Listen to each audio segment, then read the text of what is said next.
کے بڑے ٹائم سے کہہ رہے تھے کہ ڈاکٹر صاحب کے ساتھ دوبارہ بیٹھیں اور کچھ خاص موضوعات کے اوپر بات کریں. آج انہی پہ بات کریں گے. سر السلام علیکم. وعلیکم السلام. سر آپ کے چاہنے والوں کی تعداد ماشاءاللہ اتنی بڑی ہے کہ ہمیں کافی عرصے سے لوگ یہ انسسٹ کر رہے تھے. میری ذاتی خواہش بھی تھی کہ ہم دوبارہ بیٹھیں, لیکن وہ مصروفیت کی وجہ سے اوبویسلی ٹائم لگ گیا. آج جو موضوع میں نے انتخاب کیا ہے جس پہ ہم بات کرنے جا رہے ہیں, اور دیکھنے والے بھی یہ غور سے سن لیں کہ ہم آج بات کریں گے ڈپریشن پہ, انزائٹی پہ, انجانے خوف پہ, اور صحت کا ہماری نفسیات کے ساتھ کیا تعلق ہے. تو شروع یہاں سے کرتے ہیں کہ کیا یہ واقعی حقیقت ہے کہ ہماری جو سوچیں وہی ہماری جسمانی بیماریوں کا باعث بنتی ہیں؟ بالکل, یہ تو میڈیکل نے بھی بات ثابت کی ہے کہ سائیکوسومیٹک یہ جتنے بھی مسائل ہیں اس کو حضرت واصف علی واصف رحمۃ اللہ علیہ کے ایک فکرے میں کہ جس کا جو خیال ہے اس کا وہی حال ہے.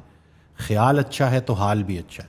تو ہماری پریشانیاں, ہماری غلط فہمیاں ہوتی ہیں, کوئی تو ہو جو ہماری غلط فہمیاں دور کرے.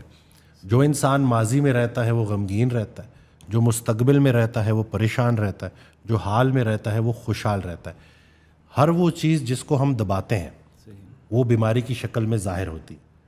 تو یعنی کہ ان تھاٹس کو جب تک پروسیس نہیں کیا گیا, ایموشنز کو ریگولیٹ نہیں کیا گیا, تو کسی نہ کسی بیماری, انگزائٹی, ڈپریشن, یہ جتنی بھی آج کل جو نفسیاتی بیماریاں بڑھ رہی ہیں ان کی وجہ یہی ہے کہ ہم اس چیز کو پراپر طریقے سے ایڈریس نہیں کرتے, اور اس کو پراپر جو ٹریٹمنٹ چاہیے. میں اکثر اپنی ویڈیوز میں کہتا ہوں کہ اوور تھنکنگ کو اوور کلیریفیکیشن ٹھیک کرتی ہے. تو وہ اوور کلیریفیکیشن اگر نہیں ہوگی تو وہ پھر بیماریوں کی شکل اختیار کرے گی. جنرلائز انگزائٹی ڈس آرڈر خیالات کی بیماری ہے. مجھے ہارٹ اٹیک نہ ہو جائے, کیونکہ اس چیز کو جو چیز ڈرائیو کر رہی ہوتی ہے وہ خوف ہوتا ہے, کہیں میں مر نہ جاؤں, میرے بعد میرے بیوی بچوں کا کیا ہوگا. یعنی کہ جو چیزیں ہمارے کنٹرول میں نہیں ہیں اس کے بارے میں ہم اتنا سوچتے ہیں کہ جو چیزیں ہمارے کنٹرول میں ہیں اس کے بارے میں ہم سوچنا بند کر دیتے ہیں, اور وہ بیماری کی شکل اختیار کر جاتی. اچھا ڈاکٹر صاحب, اب کچھ لوگ جو ہیں ان کے ذہن میں خیالات ہمیشہ گھومتے رہتے ہیں چکر کے, ان کا ذہن بریک ہی نہیں لیتا. وجہ کیا ہے؟ یہ انیشیٹ کیسے ہوتا ہے کہ ایک نارمل شخص جو ہے اس کو پتہ ہی نہیں چلتا وہ اس بیماری میں چلا جاتا ہے؟ اور اس سے بھی خطرناک بات یہ ہے کہ وہ یہ ماننے کو بھی تیار نہیں کہ میں کسی نفسیاتی عارضے میں مبتلا ہو چکا ہوں. اس چیز کو تو میں ایسے بولوں گا نا کہ بیمار لوگ کاؤنسلنگ سیشن نہیں لیتے, سمجھدار لوگ کاؤنسلنگ سیشن لیتے. یہ ایک وہ بھی ہمارے معاشرے میں یہ بھی تو ہے نا کہ پتہ نہیں اگلا پاگل ہو گیا ہے, پتہ نہیں ذہن کے ساتھ کوئی مسئلہ ہو گیا. نہیں, ہم اگر کاؤنسلنگ سیشن نہیں لیں گے, جیسے میں اور آپ ایک ٹیبل پہ ایک دوسرے کے سامنے بیٹھے ہیں, صحیح, آپ ایکسپرٹ کے پاس گئے ہیں, آپ نے کوئی گفتگو کی ہے, کوئی اپنی پریشانیاں ڈسکس کی ہیں, اگلے نے جواب دیا تو تھوڑا سا وہ بھڑاس نکل گئی ہے, آپ چلے گئے ہیں, پھر ہفتے بعد آپ دوبارہ آئے ہیں. ہمارے معاشرے میں یہاں یہ کب ہوتا ہے؟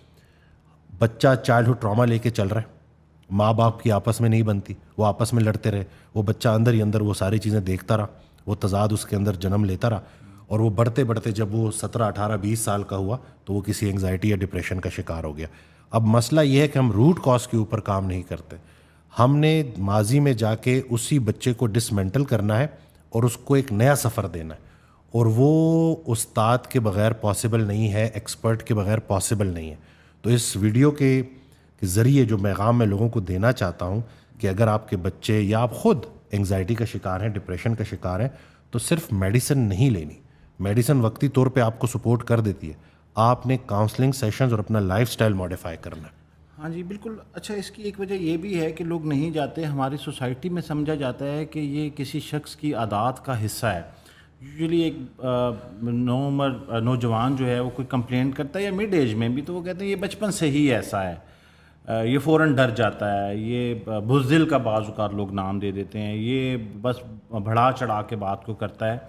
تو لوگوں کو یہ کیسے پتہ لگے, آئیڈینٹیفیکیشن اگر کوئی شخص اپنی کرنا چاہے کہ میں اس مسئلے کا شکار ہوں خود سے, تو آپ کیا بتائیں گے کہ وہ اپنے اندر کون سی ایسی علامات دیکھے اور وہ فوراً کسی سے رجوع کر لے؟ ڈر کی آپ نے بات کی نا, تو جب بچہ پیدا ہوتا ہے نا تو اس میں 2 ہی ڈر ہوتے ہیں, ہائٹ کا اور اونچی آواز کا.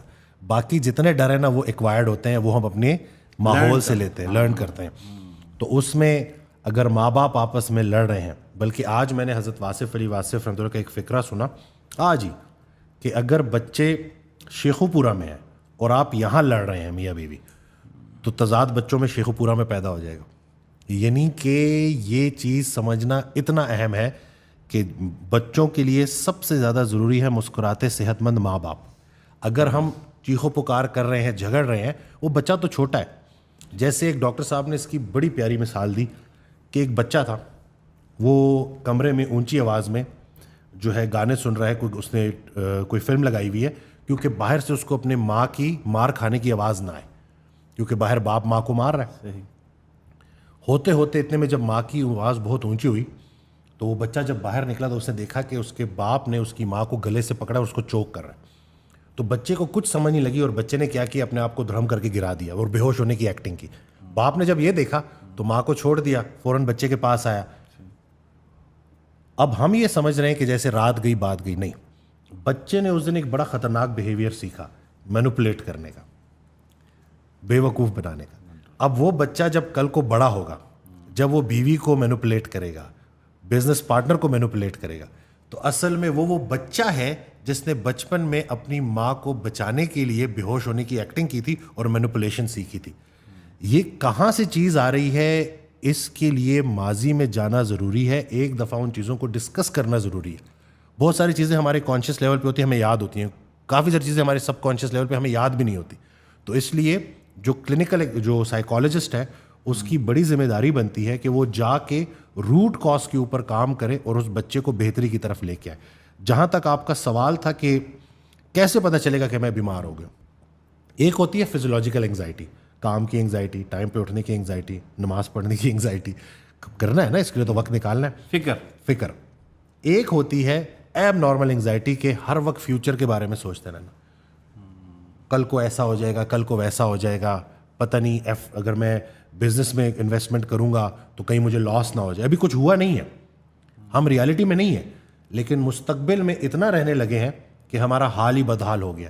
تو اگر آپ کو بار بار یہ تھاٹس آتی ہیں, آپ اوور تھنک کر رہے ہیں, اور جس کی وجہ سے آپ کو معدے کے مسئلے, بے خوابی, مزاج میں چڑچڑاپن, اندر کا موسم ٹھیک ہوگا تو باہر کے موسم سہانے لگیں گے, آپ کو کچھ بھی اچھا نہیں لگ رہا, تو اس کا مطلب ہے کہ یو نیڈ ہیلپ. یہ نارمل نہیں ہے. مائنڈ اور باڈی کا جو کنیکشن ہے یہ کس آرڈر میں چلتا ہے؟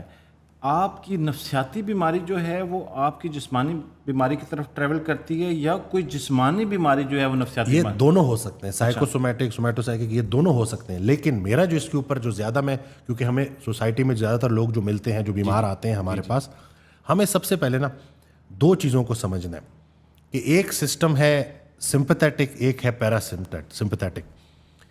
جب بھی ہمیں کوئی خطرہ محسوس ہوتا ہے, جیسے مثال کے طور پہ ابھی اگر شیر آ جائے تو اس شیر سے جان بچانے کے لیے, دوڑنے کے لیے ہمیں انرجی چاہیے ہوگی. اس انرجی کے لیے ہماری باڈی میں جان بچاؤ نظام ہے فائٹ اور فلائٹ, وہ ایکٹیویٹ ہو جائے گا. جیسے ہی ہم بھاگے, ہمیں انرجی ملی, ہم نے جان بچا لی, کسی محفوظ جگہ پہ پہنچ کے اب ہم لیٹیں گے, اللہ کا شکر ادا کریں گے اور یہ کہیں گے کہ جان بچ گئی. اس صورت میں پیرا سمپیتھیٹک ایکٹیویٹ ہوتا ہے, ریسٹ اینڈ ڈائجسٹ, آرام کرو اور ہضم کرو, اللہ کا شکر ادا کرو. اینگزائٹی میں نا مستقل فائٹ اور فلائٹ موڈ میں بندہ رہتا ہے, جان بچاؤ جو ہے اس پورے پروسیس میں, کہ مجھے کسی سے خطرہ ہے, مجھے اپنے شوہر سے خطرہ ہے, مجھے اپنے ماحول سے خطرہ ہے, مجھے کوئی نہ کوئی ایسا ایک فیئر آف ڈیتھ کہہ لیں یا فیئر آف ان نون کہہ لیں, کسی بھی قسم کا خوف وہ میرے اندر ہے, اور میرے لیے یہ ماحول صحیح نہیں ہے, میں سیف نہیں ہوں. تو اس میں ان خیالات کی وجہ سے نان سٹاپ آپ فائٹ اور فلائٹ موڈ میں رہتے ہو, جس کی وجہ سے پھر وہ بیماریاں جسمانی شکل اختیار کر جاتی ہیں. اس کی ایک بڑی پیاری مثال ہے کہ جیسے آپ ایکسیلیٹر پہ پاؤں رکھ دیں اور آپ نہیں چھوڑ رہے اس کو, تو جو انجن کا حال ہوگا نا وہی آپ کی باڈی کا بھی حال ہو جاتا ہے, باڈی کی بس ہو جاتی, اور وہ پھر بیماری کی شکل میں سمٹمز دینا شروع کرتی ہے تاکہ انسان اس کو ٹھیک کرنے کے لیے کچھ کرے. درد کی آواز, جسم جب آپ کو کسی نہ قسم کا پین کی طرف لے کے جاتا ہے, بد ہضمی, یہ سائن ہے باڈی کے کہ کچھ گڑبڑ ہو گئی ہے اور ان کو تم نے ڈیل کرنا ہے.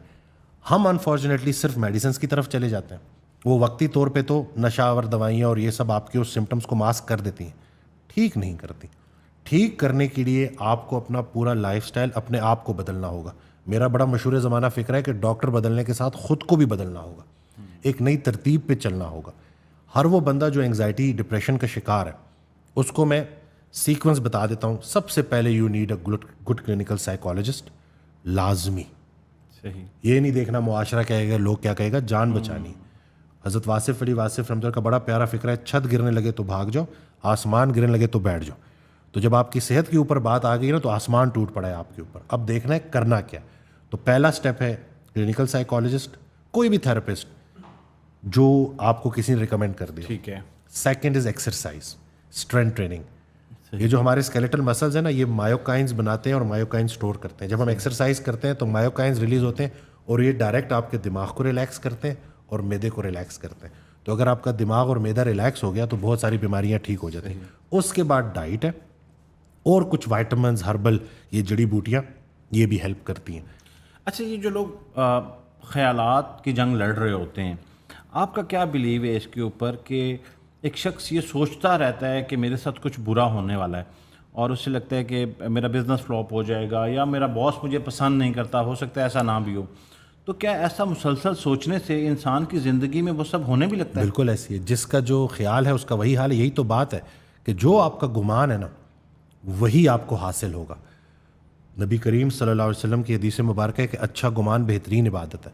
اگر کسی معالج کے پاس ہم چلے جائیں, کسی اللہ والے کے پاس ہم چلے جائیں, کسی استاد کے پاس ہم چلے جائیں اور وہ ہماری اس نگیٹیوٹی کو پازیٹیوٹی میں کنورٹ کر دے فار دا ٹائم بینگ, تو وہ آپ کو اسی فائٹ اور فلائٹ سے نکال لیتا ہے. فار دا ٹائم بینگ آپ کی باڈی کو وہ سانس مل جاتا ہے جو اس کو چاہیے, وہ آرام مل جاتا ہے جو اس کو چاہیے, خیال کی آسانی, چاہے وہ تھوڑی دیر کے لیے کیا ہو. لیکن ہم ہر نماز میں سیدھا راستہ مانگتے ہیں, وہ اسی لیے کیونکہ راستہ بھٹکنے کا خطرہ منڈلا رہا ہوتا ہے. تو اسی لیے انسان کا دارو ہے. ہم جب جائیں گے, ہم جب تھوڑی دیر کے لیے ریلیکس ہو جائیں گے تو ہمیں اتنا ٹائم مل جائے گا کہ ہم بہتر سوچ سکیں. اوور تھنکنگ کا سب سے بڑا مسئلہ یہ ہے کہ جتنا انسان کو خیالات تھکاتے ہیں دنیا کی کوئی چیز نہیں تھکاتی.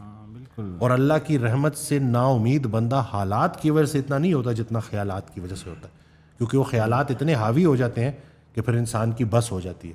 ہاں جی, اور اس کے ساتھ انسان میرے خیال میں ڈاکٹر صاحب کوئی اسٹیپ بھی نہیں لے سکتا. جو شخص ہر وقت خوف زدہ ہے, اپنے کسی بھی ایکٹ کو کرنے سے پہلے وہ سوچ رہا ہے کہ میرے ساتھ کچھ ہو نہ جائے, تو وہ پھر اسٹیپ ہی نہیں لے گا, تو لائف بھی انسان کی بہرحال رک جاتی ہے. ڈپریشن اور انزائٹی میں بہت سارے لوگ ڈفرینس نہیں کر پاتے, یہ ایک ہی چیز ہے یا یہ مختلف ہیں, اور یہ ڈپریشن انزائٹی سے مختلف ہے کیسے؟ دیکھیں, اس کی ایب نارمل سیڈنس ہے ڈپریشن کے, ہر وقت غمگین رہنا, کام میں دل نہ رکھنا, کچھ کرنے کو دل ہی نہ کرنا, ہر وقت ماضی میں بیٹھے رہنا, وکٹم مائنڈ سیٹ کہ میرے ساتھ بہت برا ہوا, کاش ایسا ہو جاتا تو ویسا ہو جاتا. تو جو انسان ماضی میں رہنے رکھتا ہے نا, اور ماضی کو ایکسیپٹ نہیں کرتا, تسلیم نہیں کرتا, سرنڈر نہیں کرتا, میری تقدیر میرے اللہ کا فیصلہ ہے اور میں اللہ کے فیصلوں پر راضی ہوں, کسی نہ کسی کو قصوروار ٹھہرا رہا ہوتا ہے کہ فلانا, اکثر بچے والدین کو قصوروار ٹھہرا رہے ہوتے ہیں. تو اسی طرح سے جو انسان زیادہ ماضی میں رہتا ہے وہ ڈپریشن کی طرف جاتا ہے. اس کی پھر یا تو ڈفرینٹ اس کے نا رخ نکلتے ہیں, کھانا پینا ختم ہو جائے گا, کام میں دل نہیں لگے گا, اور پھر سوسائڈل تھاٹ, سیلف ہارم, اس کی انتہا ہے خودکشی تک, کہ پھر بندہ کہتا ہے کہ چلو اس سے تو اچھا ہے میں زندگی کو ختم کر دوں. انگزائٹی کی جہاں تک بات ہے, انگزائٹی مستقبل کے بارے میں کہ میں نے اگر ابھی کچھ انویسٹمنٹ کر دی تو نقصان ہو جائے گا. کسی ایک جگہ پر کامیاب ہونے کے لیے کئی جگہوں پر ناکام ہونا بھی ضروری ہوتا ہے. انگزائٹی کا سب سے بڑا مسئلہ یہ ہے کہ یہ آپ سے عمل چھین لیتی ہے, پروکیسٹینیٹ کرواتی ہے آپ کو, آپ پروکیسٹینیشن میں چلے جاتے ہو, چیزوں کو ڈیلے کرتے ہو. حضرت واصف علی واصف رحمۃ اللہ کا بڑا پاورفل فکر ہے, وقت پر نہ لیے گئے فیصلے اپاہج نتیجے پیدا کرتے ہیں. تو یہ جو اپاہج نتیجے ہیں نا, وہ پھر انسان کو مایوس کر دیتے ہیں, اور وہ یہی سمجھتا ہے کہ جیسے شاید اللہ نے معاذ اللہ میرے ساتھ ظلم کیا, شاید میں یہ ڈیزرو نہیں کرتا تھا. بلکہ اس دن یہ جو ہماری ایک جو روحانی سلسلہ ہے نا, وہ میں یہی سب سننے والوں کو کہوں گا کہ میڈیکل ٹریٹمنٹ سب کچھ اپنی جگہ پر, لیکن جو یہ جو روحانی, یہ جو عقیدے کی طاقت ہے نا, اس میں حضرت کا ایک فکرہ ہے کہ جو انسان اپنی قیمت لگانا بند کر دیتا ہے اللہ اسے مایوسی سے بچا لیتا ہے. تم یہ کہتے ہو کہ تمہاری قیمت تھوڑی لگی, کچھ لوگ ایسے ہیں جن کو خریدا ہی نہیں گیا وہ تب بھی راضی ہیں. تو خوش نصیب وہ ہے جو اپنے نصیب پر خوش ہے. آج بھی اگر ہم دوبارہ سے اس آرگینک لائف کی طرف واپس آ جائیں, تھوڑے یہ دنیا کے میلے تھوڑے کم کر دیں اور تنہائی میں بیٹھیں اور سوچیں, تو اب بھی کچھ نہیں بگڑا. پرانے وقتوں میں 2 وقت کی روٹی نہیں ہوتی تھی, بندے ایک دوسرے سے ملتے تھے, پوچھتے تھے کیسے ہو, اللہ کی نعمتوں میں ڈوبا ہوں. آج کسی سے ملو, ہاں جی اللہ کا شکر ہے مگر اف اینڈ بٹ. یہ جو اف اینڈ بٹ ہے نا, یہ شیطان کی آواز ہے. شوہر بیوی کا گلہ کر رہا ہے, بیوی شوہر کا گلہ کر رہی. ابھی میں آپ کو 2 دن پرانی بات بتاؤں. ایک صاحب آئے, پروفیسر ہے, زیادہ پڑھے لکھے ہیں, وائف تھوڑی ان پڑھ ہے, 60 سال عمر, اور گلا کر رہے کہ بیوی میری جاہلوں کی طرح باتیں کرتی. تو میں نے حضرت کا فقرہ ان کو سنایا کہ وہ دانا انسان جو جاہل کی بات کو خوشی خوشی برداشت کرنا شروع کر دیتا ہے, اس کے دانائی کے حجاب اٹھا دیے جاتے. 60 سال تو آپ نے گزار دیے, بچے کچے بھی گزر جانے. اچھا, یہ ایج کی بھی آپ بات کر رہے ہیں تو بہت سارے لوگ جو سننے والے ہیں وہ اس ٹائم ریلیٹ کر رہے ہوں گے کہ شاید میں عمر کے اس حصے میں نہیں ہوں کہ مجھے انزائٹی یا ڈپریشن ہو, مجھے آنے والے خیالات ٹیمپریری ہیں اور یہ وقت کے ساتھ ختم ہو جائیں گے. ینگسٹرز میں بھی رپورٹ ہوتا ہے, سب سے زیادہ ینگسٹرز میں, سب سے زیادہ, کیونکہ پچھلے یہ جو 10-15 سالوں میں موبائل, سوشل میڈیا, ایک ان ریئلسٹک اپروچ دنیا کی طرف, شارٹ کٹس, کہ جیسے آج کل کچھ ہیں جو لوگ گھر بیٹھے پیسے کماؤ. میں تو اس کو رسی کریم کہتا ہوں, لیکن اس کا بھی ایک پروسیس ہے. صحیح, سہانے خواب بنانا کہ بھائی میں تو آج جو ہے ایفرٹ کروں گا تو کل مجھے نتیجہ مل جائے گا. تو بچوں کو یہ سمجھنا ضروری ہے, کیونکہ جتنی آپ کی ایکسپیکٹیشنز ان ریئلسٹک ہوں گی, جتنا نتیجہ برعکس آئے گا, اتنے آپ ڈپریشن اور انگزائٹی میں جاؤ گے. تو یہی ہے کہ ان بچوں میں, جو ینگ بچے ہیں نا, ان کو یہ سمجھانا, ان کو یہ گائیڈ کرنا کہ بھائی وقت لگتا ہے, بڑی کامیابیاں بڑی دیر کے بعد ملتی ہیں. تو آج کل کے جو بچے ہیں ان کی جو مصنوعی زندگی ہے, ملاوٹ زدہ خوراک ہے, ایکسرسائز کا نہ ہونا ہے, اور پھر کمپیریزن وہ اتنا بڑھ چکا ہے. ابھی ایک صاحب آئے, انہوں نے کہا کہ میرا بیٹا 4th کلاس میں, اور وہ مجھے کہتا ہے کہ میرا کلاس فیلو ہے عادل, اس نے مرسیڈیز لیا. اچھا, اس نے نہیں لی, اس کے ابا جی نے لی ہے. ہاں جی, سمجھ رہے بات کو؟ یہ نہیں کہ ہم جب ہم چھوٹے تھے نا, ہمیں ان چیلنجز کا سامنا نہیں تھا.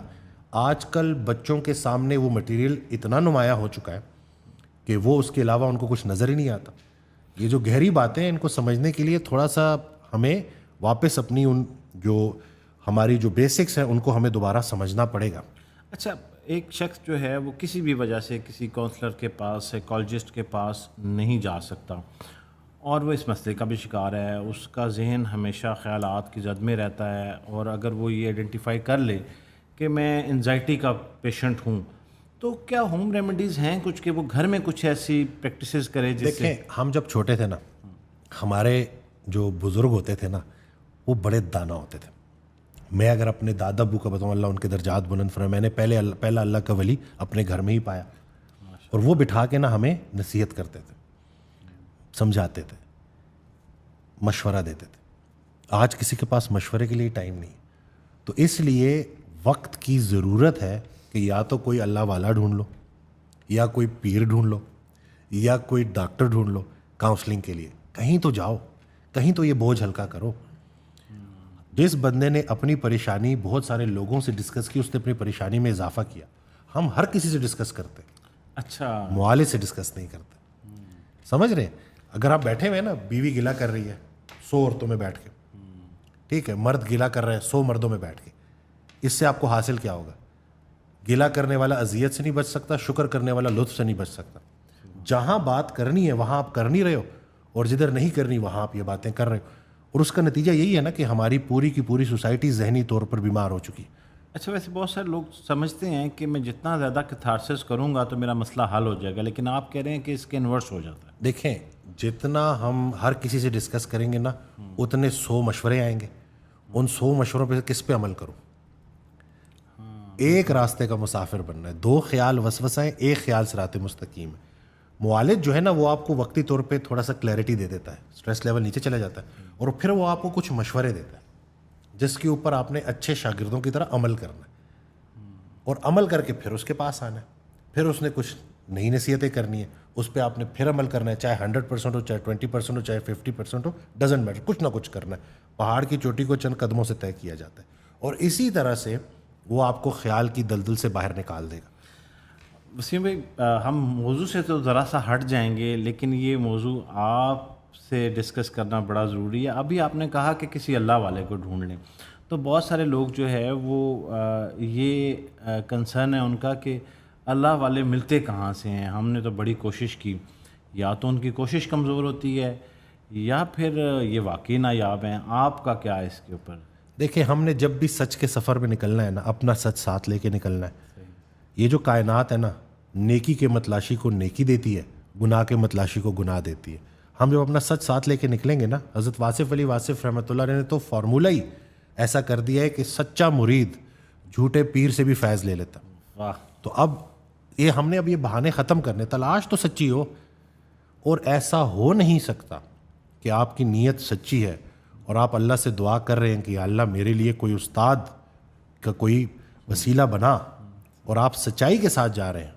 ایسا ہو نہیں سکتا کہ اللہ آپ کو اچھے لوگوں سے نہ ملائے.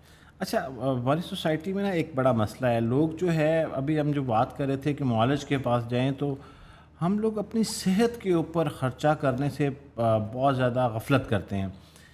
کیا یہ ایسا رجحان کیوں دیکھنے میں ملتا ہے کہ لوگ جو ہے ویسے بہت سارے پیسے خرچ کر دیتے ہیں اور انہیں لگتا ہے کہ یہ غیر اہم ہے؟ اس کی اہمیت کو کیسے لوگوں کو پتہ چلے گا کہ انہیں جو پیسے وہ صحت کے اوپر خرچ کر رہے ہیں اصل میں وہی سب سے بڑی ضرورت ہے؟ وہ تمام والدین جو مجھے اس وقت سن رہے ہیں نا, یہ ابھی مجھے ایک بڑے اللہ والے ہیں, وہ 65 سال ان کی عمر ہے, 63 ان کی ایج ہے تقریباً اراؤنڈ, اور ماشاء اللہ سپر فٹ ہیں. انہوں نے مجھے ایک پریکٹس کرنے کو بولا کہ اپنے بچوں سے جا کے پوچھو کہ تمہیں باپ کیوں چاہیے. آپ جواب سن کے پریشان ہو جائیں گے. اپنا اپنا سفر ہے, اپنی اپنی قبر ہے. ہر انسان یہ دعا کرتا ہے کہ یا اللہ محتاجی سے بچا. تو محتاجی سے بچنے کے لیے آج سے ایفرٹ شروع کرنی ہے. دنیا کا سب سے امیر انسان وہ ہے جس کے پاس صحت ہے اور سکون قلب. اگر آپ کے پاس صحت ہے تو عبادات اچھی, معاملات اچھے, سب کچھ اچھا. صحت اچھی نہیں ہے تو جو مرضی جتنا مرضی آپ کا بینک بیلنس ہو کچھ کام نہیں آئے گا. ہم نے اپنی پرائرٹیز کو سیٹ کرنا ہے. کوئی سمجھانے والا بتانے والا نہیں ہے. جب اکثریت ملاوٹ زدہ کھا رہی ہوگی, جب اکثریت ورزش نہیں کر رہی ہوگی, جب اکثریت گلے کر رہی ہوگی, تو ہم اس کو نارم سمجھ لیتے ہیں کہ یہ تو نارمل ہے, سبھی ایسے ہیں. وہ حضرت کہا کرتے تھے کہ پھر آخر میں جو ہے وہ اللہ کہے گا کہ سب جہنم میں چلے گئے, تم بھی چلے جاؤ. تو یہ سب آپ کی جو ہے نا غلطی کی دلیل نہیں ہے. تھوڑے ہیں جو صحیح راستے پہ ہیں, تھوڑے ہیں جو سیدھی بات کرتے ہیں. ہمیں سوشل میڈیا پہ وہ خیر کی آواز لگاتے رہنا ہے تاکہ لوگ صحیح راستے کا انتخاب کر سکیں. جتنے بھی عظیم کام ہیں وہ غیر عظیم زمانوں میں ہوتے ہیں, صرف شعور کی کمی ہے. ہم کھانوں پہ لگا لیں گے, کپڑوں پہ لگا لیں گے, مہنگی مہنگی شاپنگ کر لیں گے, لیکن جب صحت کی باری آئے گی تو ہم سوچ میں پڑ جائیں گے. اور یہی ہمارے غلط ہونے کی سب سے بڑی جو نشانی ہے. اچھا, اب اس کے ساتھ یہ ہے کہ آپ, کیونکہ ہم شوگر کی طرف جائیں گے, بہت سارے لوگ جو ہے انتظار کر رہے ہوں گے کہ ڈاکٹر صاحب کے ساتھ جو ہے وہ ڈائبٹیز پہ بات کریں. اس سے پہلے ہم ایکسرسائز اور ویٹ لوز کے اوپر, لاسٹ ٹائم جب ہم نے ایپیسوڈ کی تو بہت سارے لوگوں نے اس کے نیچے کومنٹ میں سوالات چھوڑ دیے. وہ سوالات میں نے نوٹ کر لیے تھے, تو میں نے کہا جب آپ سے ملاقات ہوگی, ایک بڑا کامن کوشچن آ رہا ہے ہمارے پاس کہ ڈاکٹر صاحب سے یہ پوچھیے گا کہ میں کچھ تھوڑا سا کھانا کھاتا ہوں اور میرا پیٹ پھول جاتا ہے اور میں ہلکی خوراک سے زیادہ وزن گین کرنا شروع کر دیتا ہوں, اور کچھ لوگ ایسے ہیں وہ جتنا مرضی کھا لیں تو وہ ان کو کچھ بھی نہیں ہوتا. تو ایسے لوگوں کے لیے پھر کیا حال ہے؟ وہ تو بیچارے ڈائٹ پہ بھی ہیں اور موٹے بھی ہو جا رہے ہیں. میں سب سے پہلے تو اپنی مثال دے دوں کہ میری جو باڈی ٹائپ ہے وہ انڈومورف ہے. میں بہت تیزی سے ویٹ پٹ آن کرتا ہوں. اچھا. اگر میں مائنڈ فل نہیں رہوں گا ڈائٹ کے متعلق, ایکسرسائز کے متعلق, تو 2 مہینوں میں 15 سے 20 kg میرا وزن بڑھنے کا کوئی بڑا مسئلہ نہیں ہے. لیکن اب مجھے اپنی باڈی ٹائپ پتہ چل گئی ہے. اب اس کے لیے میں کیا کرتا ہوں, میں خوراک کم نہیں کرتا, خوراک صحیح کرتا ہوں. پورے دن میں کتنی کیلریز لینی ہے, پروٹین کتنا لینا ہے, کاربس کتنے لینے ہیں, فیٹس کتنے, یہ فن سیکھنا ہے. گاڑی چلانا سیکھ گئے ہیں, میکرو نیوٹرینٹ کو سمجھنا کیوں نہیں سیکھے ابھی تک؟ یہ صرف ہمارے پاس ہمارے لیے وقت نہیں ہے. ہم نے اپنے وقت میں سے اپنے لیے وقت نکالنا ہے, اور کچھ چیزیں ہم نے سیکھنی ہے, کچھ سکلز ہم نے, کچھ فن ہم نے سیکھنے. آپ جب کیلریز کو ٹریک کرنا شروع کرتے ہو نا, پراپر اس کو میجر کرنا شروع کرتے ہو, کچھ عرصے کے بعد آپ کا اندازہ ہو جاتا ہے. میں ابھی کچن اسکیل پہ تو اپنا کھانا نہیں میجر کرتا. مجھے پتہ ہوتا ہے کہ اس پلیٹ میں اندازتاً ایک ایسٹیمیٹڈ کتنی کیلریز ہیں, کتنا پروٹین ہے, کتنا فیٹ ہے. اور جب آپ اپنی ڈائٹ میں ہائی پروٹین ڈائٹ لینا شروع کر دیتے ہو, بہت سارے جو ہمارے پاکستانی بھائی ہیں وہ خوراک میں پروٹین ہی پوری نہیں کرتے, اور وہ کہتے ہیں کہ میں تو 1200 کیلریز کھا رہا ہوں جدھر مرضی سے آئے, لیکن میرا وزن کم نہیں ہوگا بھی نہیں. یہ وزن کم کرنے کے لیے آپ کو خوراک کو کم نہیں کرنا, صحیح کرنا ہے. جب آپ کا پورا ڈے مکمل ہوتا ہے, آپ کو پتہ ہونا چاہیے کہ کیا جو آپ کی ڈیلی کی پروٹین کی ریکوائرمنٹ تھی وہ آپ نے پوری کی ہے. 100-150 گرام پروٹین لیا ہے نہیں لیا, کمپلیٹ سورس سے لیا ہے نہیں لیا, یہ چیزیں دیکھنا ضروری ہے. یس, بہت سارے لوگ اندازتاً کہہ رہے ہوتے ہیں کہ میں ریکوائرمنٹ سے کم کھا رہا ہوں, لیکن جب ہم کیلکولیٹ کرواتے ہیں تو وہ زیادہ کھا رہے ہوتے ہیں. اچھا. اور کوئی ڈسپلن نہیں ہے نا, نہیں کھایا تو سارا دن نہیں کھایا, اور رات کو جب کھانے کی طرف گئے تو پھر اندھا دھند کھا لیا.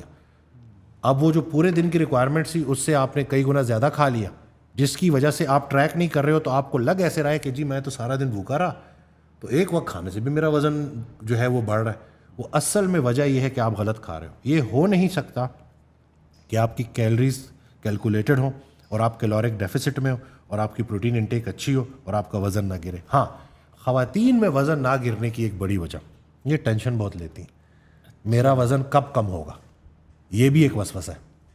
ابھی ڈائٹ شروع کی. اچھا, یہ ویسے ابھی ہم نے جہاں سے گفتگو کا آغاز کیا تھا کہ آپ کی سوچیں جو ہیں وہ آپ کی باڈی پہ کیسے اثر انداز ہوتی ہیں, اس کی بہت بڑی مثال ہے کہ اگر یہ سوچتے ہی رہیں کہ میرا وزن کم نہیں ہوگا, کورٹیسول سٹریس ہارمون بڑا رہے گا, وہ وزن بڑھاتا ہے, وہ موٹاپا بڑھاتا ہے, پیٹ کی چربی بڑھاتا ہے. تو یہی تو ہم سمجھانا چاہ رہے ہیں کہ جو انسان وزن کم کرنا چاہتا ہے, باڈی کو ٹرانسفارم ہونے کے لیے, باڈی کو بہتر ہونے کے لیے, ریکور ہونے کے لیے ایک بالکل ایسا ماحول چاہیے جس میں وہ نشو نما پا سکے. اگر کنٹینیوس ٹینشن ہے, کانسٹنٹ ٹینشن ہے, سٹریس ہے, پریشانی ہے, وزن کیوں نہیں کم ہو رہا ہے, اتنی ایفرٹ کر رہی ہوں, تو یہ بھی ایک آپ نے ایڈ آن کر دیا ہے پریشانی کا, تو اس سے یہ ہے کہ وزن نیچے نہیں گرے گا. ایفرٹ کرنی ہے, نتیجہ اللہ پہ چھوڑ دینا کہ میں بھائی 6 مہینے کا ٹارگیٹ ہے میرا, 6 مہینے میں نے 15 سے 20 kg وزن کم کرنا ہے. چاہے مہینے میں نہیں ہوتا اگلے مہینے میں ہو جائے گا, اس میں نہیں ہوتا اس سے اگلے مہینے میں ہو جائے گا. میں کیلریز کو ٹریک کروں گی, میں ایکسرسائز کروں گی, میں اپنی سلیپ پوری رکھوں گی, میں زیادہ ٹینشن نہیں لوں گی. تو اکثر جو لوگ یہ جو بہت سٹریس لے رہے ہوتے ہیں نا, میرا یہ ایکسپیرینس ہے, جو بالکل مسکراتے ہوئے آتے ہیں, اپنی کارسازی چھوڑ دیتے ہیں, ڈائٹ آنکھیں بند کر کے فالو کرتے ہیں, پراپر مشورے پہ عمل کر رہے ہوتے ہیں, ایکسرسائز کر رہے ہوتے ہیں, حشاش بشاش رہتے ہیں, ان کو سب سے اچھے ریزلٹس ملتے ہیں.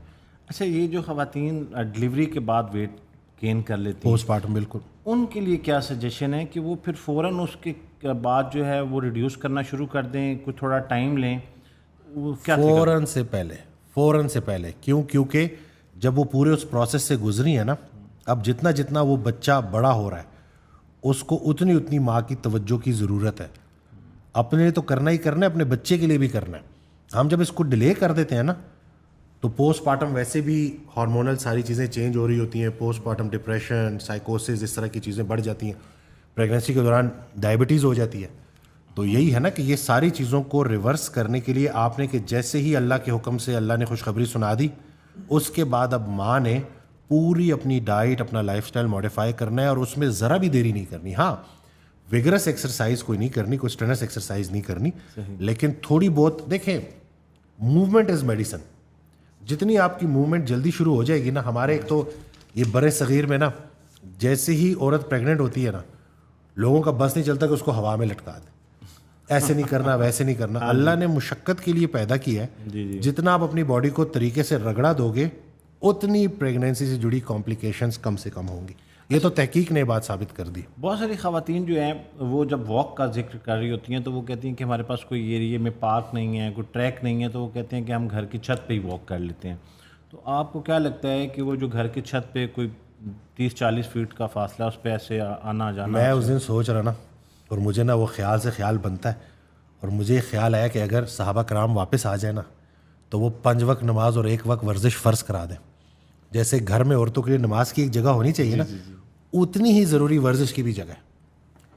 4 kg 6 kg کے ڈمبلز لینا کیا مسئلہ ہے, جو آپ کا یوگا میٹ ہے کیا مسئلہ ہے اس کو ارینج کرنا, ایک بینچ.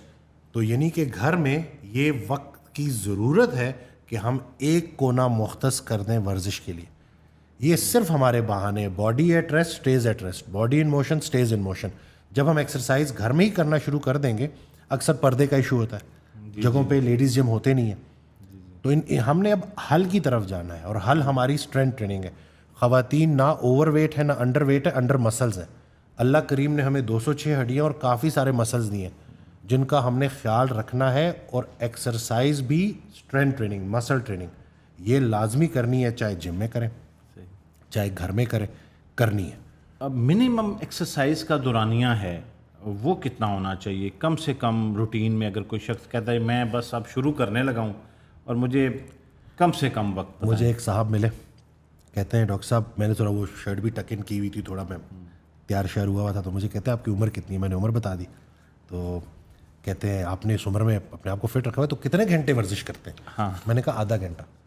وہ مانے ہی نا, اچھا سر ایک تو نا آپ جو فٹنس والے نا جھوٹ بڑا بولتے ہیں یہ آدھے گھنٹے میں کیا ہوتا ہے. میں نے کہا میرے بھائی جس دن تمہیں یہ سمجھ لگ گئی نا کہ استقامت کتنی بڑی کرامت ہے, میں 30 منٹ کرتا ہوں روز کرتا ہوں.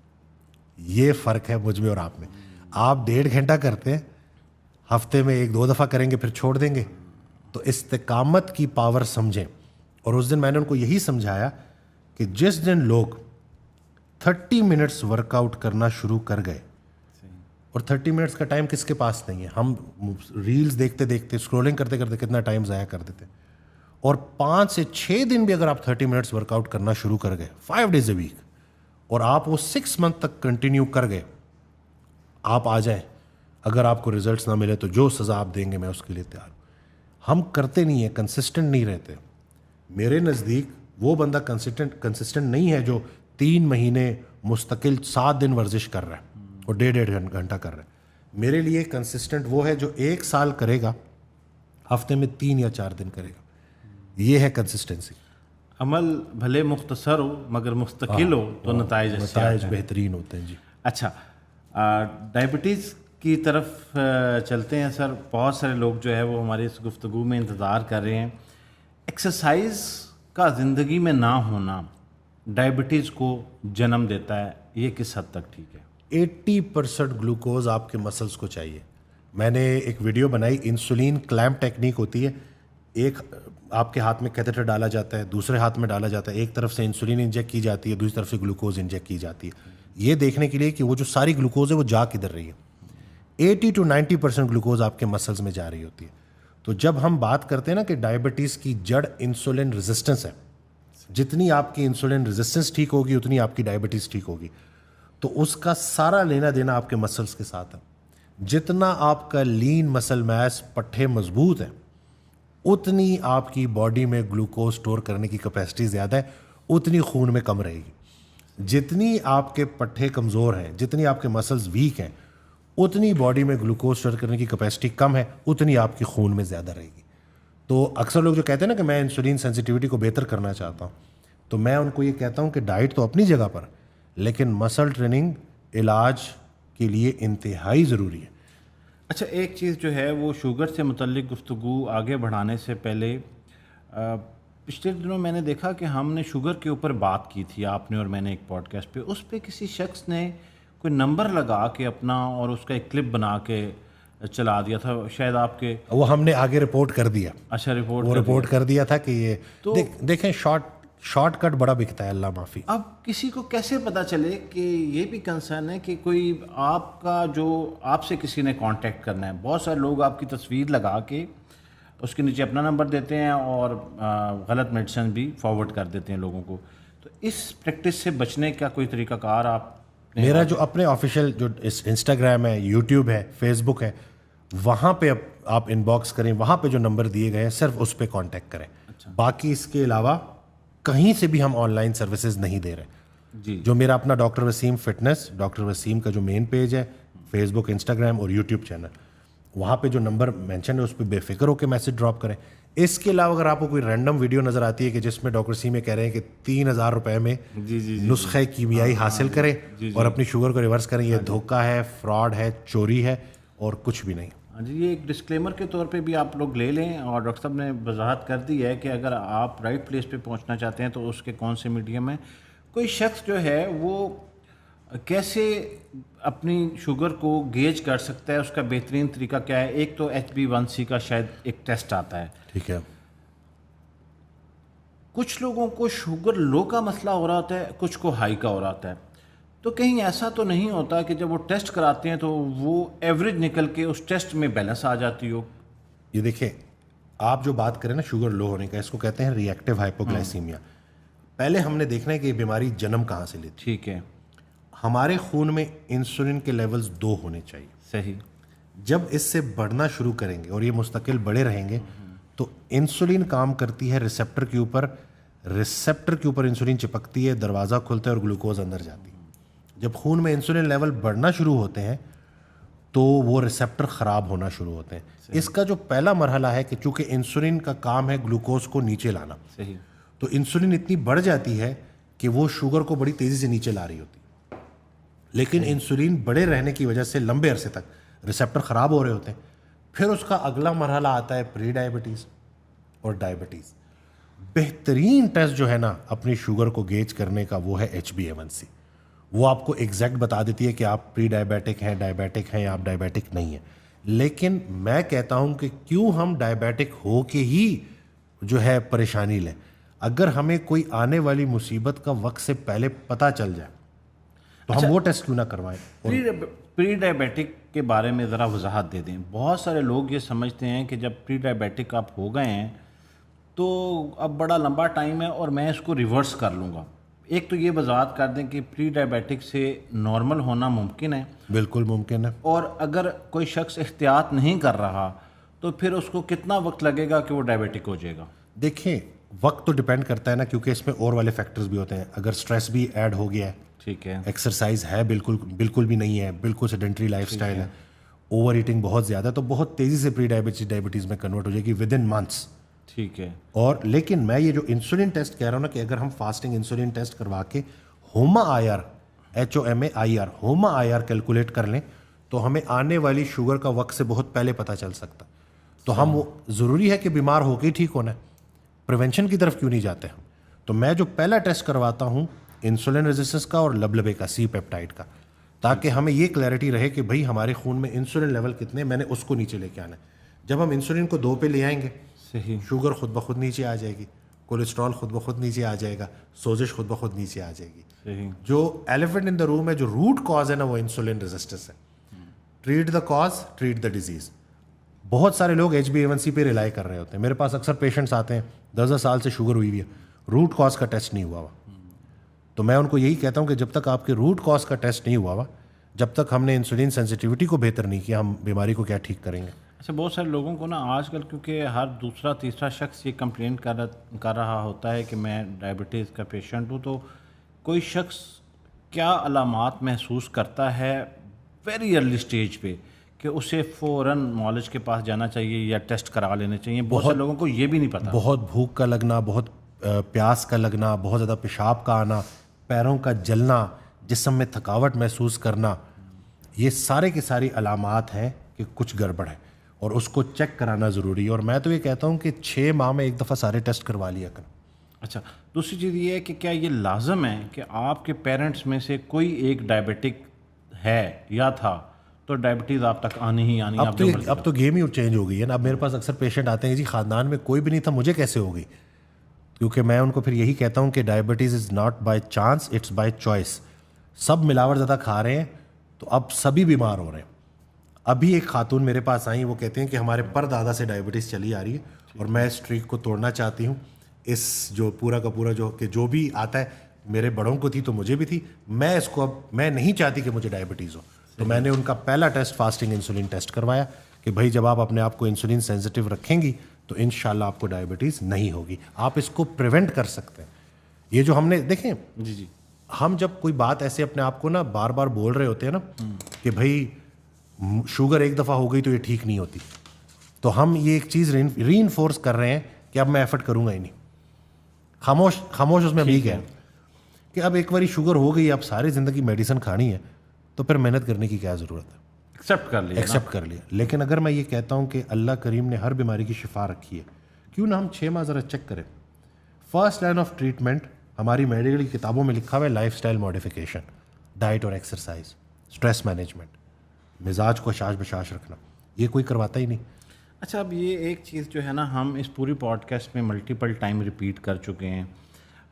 جب ہم یہ کہتے ہیں کہ آپ اپنے مزاج کو خوشگوار رکھیں اور اپنی سوچوں کو مثبت رکھیں, سننے والے لوگ جو اس سے گزر رہے ہیں وہ کہتے ہیں کہ سوسائٹی نے اتنا سٹریس دیا ہوا ہے, فائنینشیل سٹریس ہے, سوسائٹی کا سٹریس ہے, رشتہ داروں کا ہے, گھر میں بچوں کی ذمہ داریاں. آج کا جو مرد ہے وہ آپ کے علم میں ہوگا وہ کتنا آکوپائی ہے. تو ان سب کے ہوتے ہوئے کہہ تو ہم بھی رہے ہیں اور بہت ساری ویڈیوز سے اور میسیجز سے ان کو ملتا ہے, حل کیا ہے کہ ان سے نکل کے کوئی شخص کیسے اپنے آپ کے لیے وقت نکالے؟ یہ بڑا اہم ہے. جس انسان نے اپنی پریشانی کی ذمہ داری کسی دوسرے انسان پر ڈالی, کسی بات پر ڈالی, اس کی پریشانی کبھی ختم نہیں ہوگی. اسلام ہمیں سیدھا سکھاتا ہے کہ جب کوئی ایک نعمت کمزور پڑ جائے باقی نعمتوں کا شکر ادا کرنا چاہیے. اپنے سے نیچے دیکھو گے تو شکر میں چلے جاؤ گے, اپنے سے اوپر کو دیکھو گے تو گلے میں چلے جاؤ گے. سوسائٹی ایز اے ہول صرف گلے ہی کر رہی ہے, مخلوق کا گلہ خالق سے کر رہی ہے, خالق کا گلہ مخلوق سے کر رہی ہے. ایک شخص نے حضرت واصف علی واصف رحمۃ اللہ علیہ سے کہا کہ زندگی بڑی تاریک ہو گئی ہے, اس کو روشن کیسے کروں؟ تو جواب دیا, روشن لوگوں سے ملا کرو, زندگی روشن ہو جائے گی. تو آپ نے ارد گرد کچھ روشن لوگ ڈھونڈنے ہیں. بالکل. ہمارے بڑے جو تھے نا, ان کے پاس پیسہ زیادہ نہیں تھا, ایمان بڑا زیادہ تھا, صحت بڑی زیادہ تھی. ہمارا پچھلے دنوں ہمارے دوست بیٹھے ہوئے تھے, ہم یہاں اسلام آباد میں ایک جگہ, تو میرے دوست نے ایک گاڑی خریدی. اچھا, خریدنے کے بعد اس کا کچھ تھوڑا سا ایکسپیرینس اس کے ساتھ بہتر نہ ہوا, تو انہوں نے کمپلینٹ کی کہ یار یہ میں نے نا یہ گاڑی بالکل ٹھیک نہیں ہے. تو جو ہمارے دوسرے ساتھ دوست تھے وہ کہتے ہیں جتنے دن تم اس کے بارے میں یہ سوچو گے یہ وہاں جا کے پنکچر ہوگی جہاں تمہارا گمان بھی نہیں جا رہا. سبحان اللہ, کیا بات. کیونکہ تم اس کو برا بھلا کہہ رہے ہو, اپنے ذہن میں اس کے لیے یہ گمان لا رہے ہو. تو ذہنوں کو مثبت رکھنا بہت ہی ضروری ہے, کیونکہ یہی ساری چیزیں آپ کے ذہن میں جب نفسیات میں آتی ہیں اور پھر آپ کے جسم میں بیماریوں کی شکل میں اپیئر ہوتی ہیں. اسی پہ ہم بات کر رہے تھے. جو میں نے سر سوال کیا تھا وہ یہ تھا کہ ایک شخص جو ہے وہ آپ نے یہ تو کلیئر کر دیا کہ یہ ضروری نہیں ہے کہ خاندان میں کسی کو بھی ڈائبٹیز نہیں ہے اور اس کے باوجود لوگوں کو ہو رہی ہیں.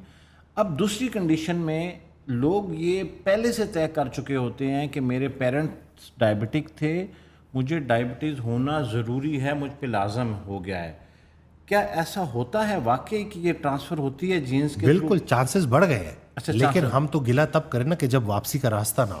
ٹھیک ہے. ہم کیوں نہ ایک 6 ماہ ڈائٹ چینج کر کے ایکسرسائز کر کے چیک کرتے ہیں. میرے پاس تو آج تک ایک شخص نہیں آیا کہ جس نے عمل کیا اور اس کو فرق نہ پڑا. میں تو آپ کو تجربے سے بتا رہا ہوں کہ جو اپنی یہ وجود اللہ کی امانت ہے, جو اس کا خیال رکھنا شروع کرتا ہے اللہ اس کو ریوارڈ کرتا ہے. میں نے 3-4 دن پہلے ایک ٹیچر آئی تھی ہمارے پاس, 3 منتھس ان کے مکمل ہوئے, ان کی میں نے ویڈیو بنائی, وہ بڑی لوگوں نے اس کو شیئر کیا ہے, بڑی وائرل ہوئی ہے. ویڈیو کمپلیٹ ہونے کے بعد نا وہ خاتون رو پڑی. تو میں نے, ٹیچر تھیں, ایج بھی زیادہ تھی, تو میں نے پوچھا کہ آپ رو کیوں پڑی؟ کہتی ہیں ڈاکٹر وسیم میں نے ساری زندگی لوگوں کے لیے کیا, یہ 3 ماہ میں نے اپنے لیے کیا, اللہ نے مجھے نئی زندگی دی ہے. تو یہ نہیں کہ اٹس نیور ٹو لیٹ. ہم جب ایفرٹ کرنا شروع کرتے ہیں, اس کے اوپر ڈٹ جاتے ہیں, تو اللہ پھر ہماری مدد فرماتا ہے. میں ابھی یہ جو سٹریس والی بات کر رہا تھا, یہ میرا اپنا زندگی کا واقعہ ہے. پچھلے سال کا میرا کلینک تھا تو اسلام آباد, تو میں گاڑی نہیں تھی تو میں نے ان ڈرائیو. اب وہ بندہ آ گیا, نوجوان لڑکا, گاڑی میں اس کے ساتھ بیٹھا ہوں, دور دراز کسی ساؤتھ پنجاب کسی ایسی جگہ سے تھا, اور میں اس کے ساتھ بیٹھا ہوں نا, تقریباً 50 منٹ کی وہ رائڈ تھی, 45-50 منٹس کی, اور اس بچے کے پاس شکر کے علاوہ اور کچھ بھی نہیں تھا. وہ کہتے ہیں اللہ نے اپنی گاڑی دی ہوئی ہے, چھوٹی سی گاڑی ہے, اللہ نے رزق کمانے کی طاقت دی ہوئی ہے. اس دفعہ میں عید پہ نہیں جا سکا, لیکن میں نے اپنے چھوٹے بھائی بہنوں کو بولا کہ دیکھو تم لوگ تو سیٹ ہو نا, میں بھی آ ہی جاؤں گا. کہتے ہیں پیسے جوڑ جوڑ کے میں نے تھوڑا سا نا سولر کا سسٹم بھی کیا.